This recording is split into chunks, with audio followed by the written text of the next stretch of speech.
Bonjour. Aujourd'hui, comme promis, la vidéo FAQ. J'ai eu un peu de retard dans mes délais, j'étais supposé la poster vendredi dernier, mais ce que j'avais oublié, c'est que vendredi dernier, je n'étais pas là. Mais pendant ce week-end, j'ai eu le temps de faire 2 vidéos qui vont arriver prochainement sur la chaîne, donc c'était rentable pour la chaîne, on va dire. Donc c'était un mal pour un bien, donc désolé pour le retard. La prochaine vidéo qui va venir après la FAQ, ça va être sur la Tonus. On a bricolé un truc que là vous pouvez pas voir ce que c'est à l'intérieur. Le résultat il est là, il est fait et j'en suis plutôt content. Donc voilà, vous allez voir ça dans 2 semaines à partir de aujourd'hui. Maintenant, on va pouvoir commencer la FAQ. Alors il y a eu quelques questions, je vais pouvoir répondre à toutes les questions que j'ai eues si j'allais avoir quelque chose sur mon téléphone. Alors, la première question que j'ai eue, c'est plus un commentaire qu'une question, car il n'y a pas de point d'interrogation, donc c'est plus une affirmation que le gars me dit. Question de, oh boy, j'arrive pas à lire, attends c'est trop petit. Pierre Terrier qui nous dit: fais-nous de l'américaine pas chère, style Chrysler ou Buick Park Avenue. Après, ton côté bricoleur, avec peu de moyens, c'est super intéressant. Déjà, bah, merci à toi. Buick Park Avenue, je vois à peu près à quoi ça ressemble. Pour l'anecdote, toi qui parles de Buick Park Avenue, c'est vrai qu'en France, il y en a pas mal à vendre. Je pense qu'il était commercialisé à l'époque en France, ça ne m'étonnerait pas. J'ai possédé une voiture similaire en 2019, quand je suis retourné au Québec. Ma première voiture, c'était une Buick Le Sabre de 92. Donc c'est à peu près le même concept de voiture, on va dire. Donc avec un V6, sans traction avant, boîte automatique,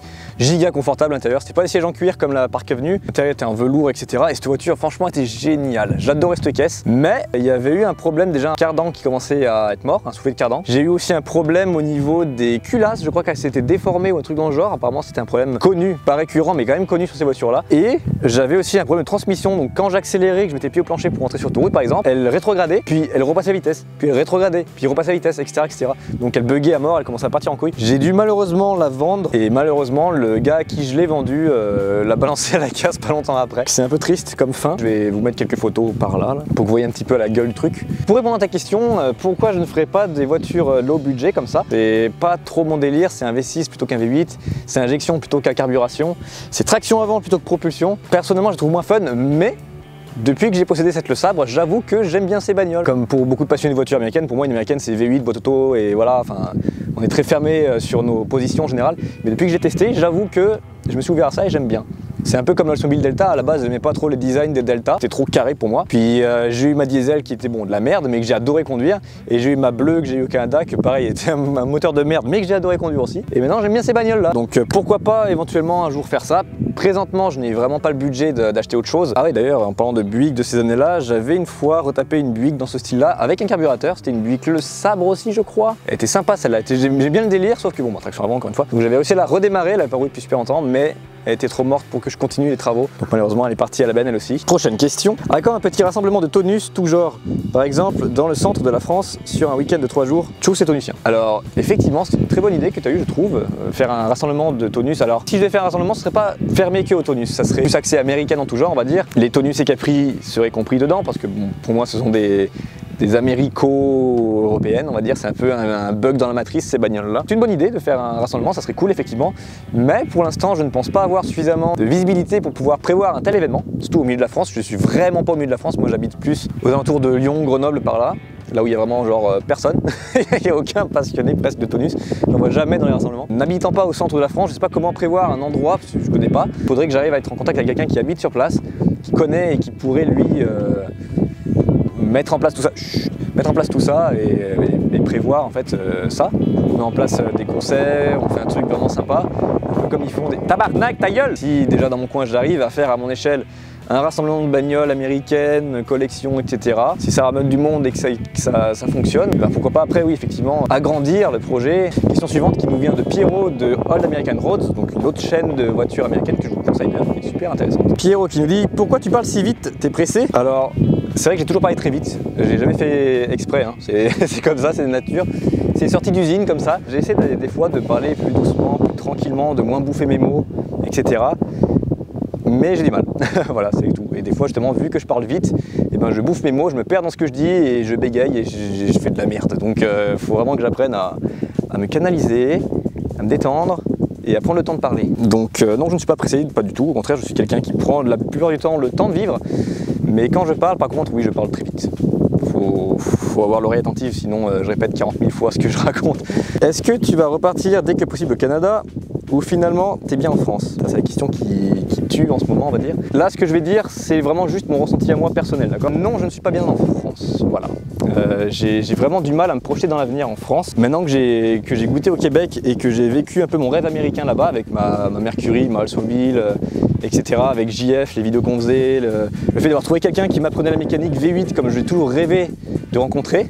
J'ai cette impression en fait de passer à ça de mon rêve, genre d'avoir vécu mon rêve pendant à peine un an, parce que JF je l'ai connu vraiment à la fin de mon séjour au Québec, qui a duré 3 ans quand même. En fait j'ai cette frustration d'avoir commencé à accomplir mon rêve, d'avoir atteint mon rêve et d'être parti au moment où il commence à se concrétiser. Je ne sais pas si vous arrivez à imager un petit peu le délire. Je suis très dégoûté d'être entré en France, surtout que j'avais l'Impala 67, la voiture de mes rêves, enfin une des voitures de mes rêves, ça fait très mal. Très régulièrement que je fais des rêves où je vois la Chevrolet Impala 67 dedans, donc elle me hante, comme si c'était pas suffisamment frustrant comme ça, j'en rêve encore. Je vous avoue que je sais au jour d'aujourd'hui toujours pas si je vais rester en France ou si je vais essayer de repartir. Bonjour. Alors oui, c'est le lendemain de la vidéo de juste avant. J'ai eu un petit problème avec la caméra, elle s'est arrêtée pendant que je parlais et que je répondais à des questions, donc au final j'ai perdu au moins 20 bonnes minutes de rush. On va reprendre là où on en était. J'espère aussi qu'on va pas trop entendre le vent, là je sais qu'il y en a, je l'entends, ça fait chier. Des idées de la prochaine voiture. Pour le moment, aucune idée, franchement. Jusqu'à présent, à chaque fois que j'achetais des voitures, autant la Mercury que la Tonus, ça a toujours été un coup de chance en fait. C'était genre, elle était dans mes prix au moment où j'en avais besoin et c'est un modèle à peu près comme je recherchais, mais ça n'a jamais été vraiment un achat ciblé, on va dire. On verra en fonction de la chance, ce que la chance m'apportera. Prochaine question, la Tonus va rester de cette couleur ou tu vas lui faire une déco pour ta voiture boîte à outils? Elle va rester cette couleur là, effectivement, je vais lui laisser sa couleur d'origine, je vais lui laisser cette patine un petit peu vintage, un peu rouillée, etc. Mais je vais lui rajouter des stickers. Je vais essayer de voir si j'arrive à trouver quelqu'un qui fait du covering et qui serait chaud pour me la coveringuer. Je vais vous montrer des images, l'idée que j'aimerais faire, donc je la mettrai là ou là. De profil, on peut voir que sur les portes, je vais mettre mon logo de la chaîne. Sur les ailes arrière, il y aura donc ce liseré que je voulais faire sur la Mercury Meteor que je n'ai jamais eu le temps de faire finalement. Sur le capot, il y aura la bande noire. Question suivante, d'où te vient cette passion? Cette passion vient de mon père qui est passionné de bagnole et qui travaillait chez Ford à l'époque, il était magasinier. C'est pour ça que j'ai toujours été fan de Ford parce que j'ai toujours été un peu lié à cette marque finalement. Et pour moi, cette marque me rappelle un peu mon père. Quand j'étais gamin, c'est un peu comme si c'était lui qui avait inventé cette marque, alors que c'est pas le cas du tout, hein, mais quand t'es gamin, tu vois les choses différemment. Et mon frère, plus tard, quand il s'est acheté sa Camaro, qui lui m'a ouvert au monde des américaines, réellement. J'étais fan des Hot Wheels quand j'étais gamin. Et finalement, quand mon frère s'est acheté cette Camaro et qu'il me l'a fait tester, c'est là que je me suis rendu compte qu'effectivement, j'aimais et l'esthétique et la conduite. Quel est ton top 5 niveau voiture à absolument avoir dans ta vie? Ça va être dur d'en choisir seulement 5.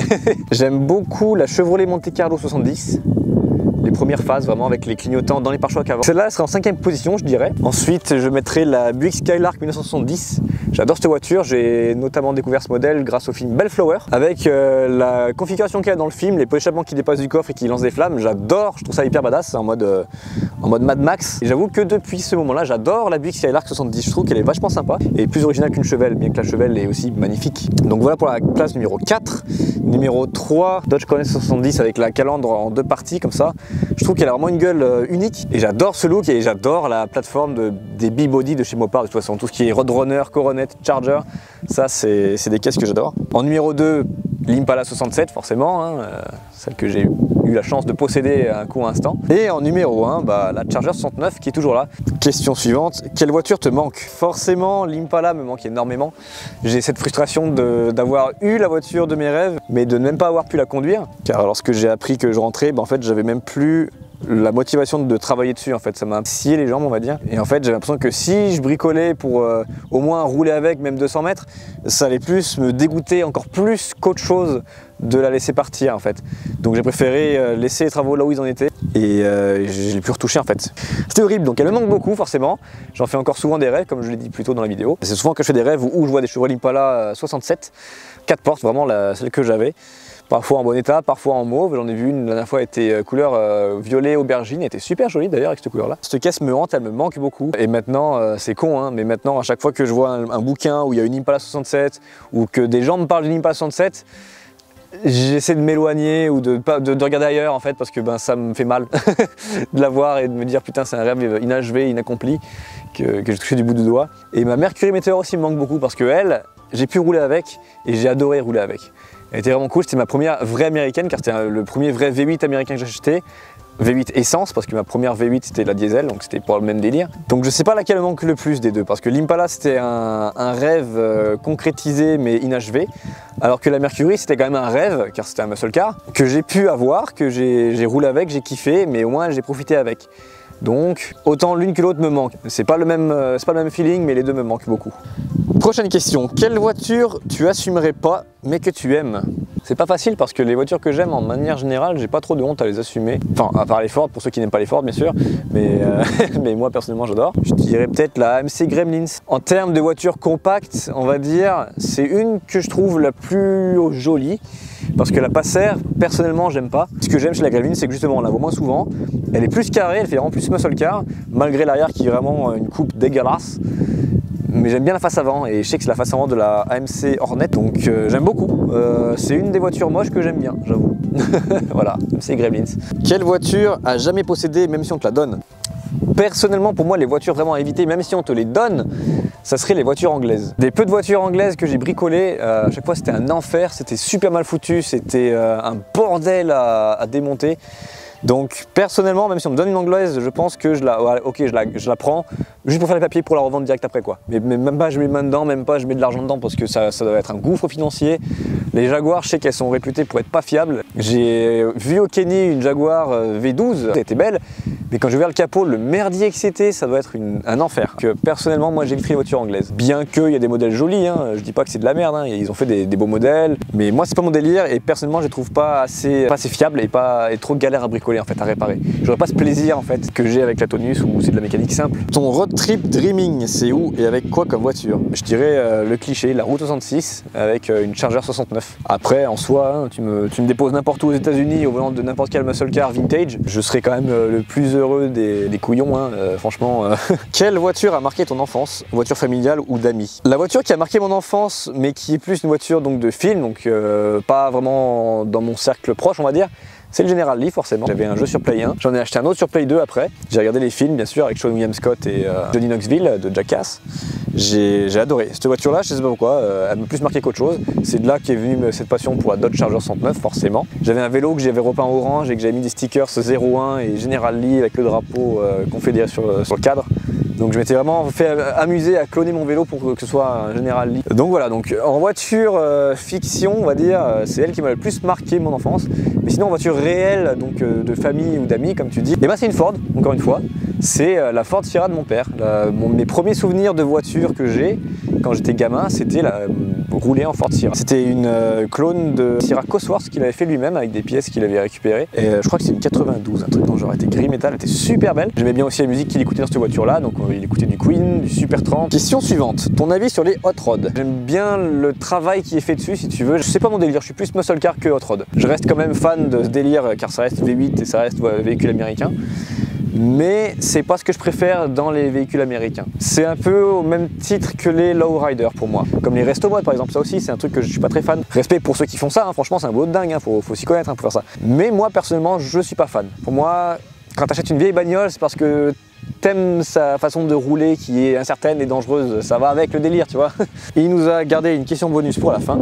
Quelle voiture ancienne idéale pour un date? Moi je dirais ça dépend du délire du gars on va dire. Admettons pour quelqu'un qui est plus dans le délire des gros classiques des années 50-60, je dirais une Cadillac Eldorado 59 avec le rose pétant. Bon c'est le cliché de la Cadillac, quand on imagine Cadillac en tête c'est souvent elle qui revient en premier avec cette couleur là, enfin moi personnellement c'est ça. Et si c'était plus muscle car, je choisirais plus un modèle avec une banquette à l'avant et en boîte automatique à la colonne pour des raisons évidentes de place, de praticité pour pratiquer des arts martiaux en quelque sorte on va dire, gros clin d'œil. Après quelle voiture exactement pour années 70? Soit une Roadrunner bleue avec les bandes noires, je la trouve magnifique comme ça, ou alors une Coronet 70 Plum Crazy, une couleur bien tu sais un peu amour qui fit très bien comme ça. Pareil donc banquette avant, boîte automatique au volant, comme ça t'as de la place pour les jambes, pour whatever ce que t'as envie de faire, et t'as une voiture qui pète avec une couleur qui claque pour en mettre plein la gueule, plein vue à ta copine et lui donner envie de jouer au beat bokeh. Voilà. Je sais pas si c'est comme ça que ça fonctionne chez les filles, hein, mais voilà. Moi j'imaginais bien ce genre de bagnole en tout cas pour un premier date. Bon ben voilà, j'espère que j'ai tous mes rushs maintenant, que la vidéo est pas trop sombre avec le soleil à contre-jour comme ça, que le vent n'a pas trop soufflé dans le micro. Bon j'espère que ça vous aura quand même plu, et je vous dis donc dans 2 semaines pour les travaux sur la Tonus, et puis voilà. Tchuss!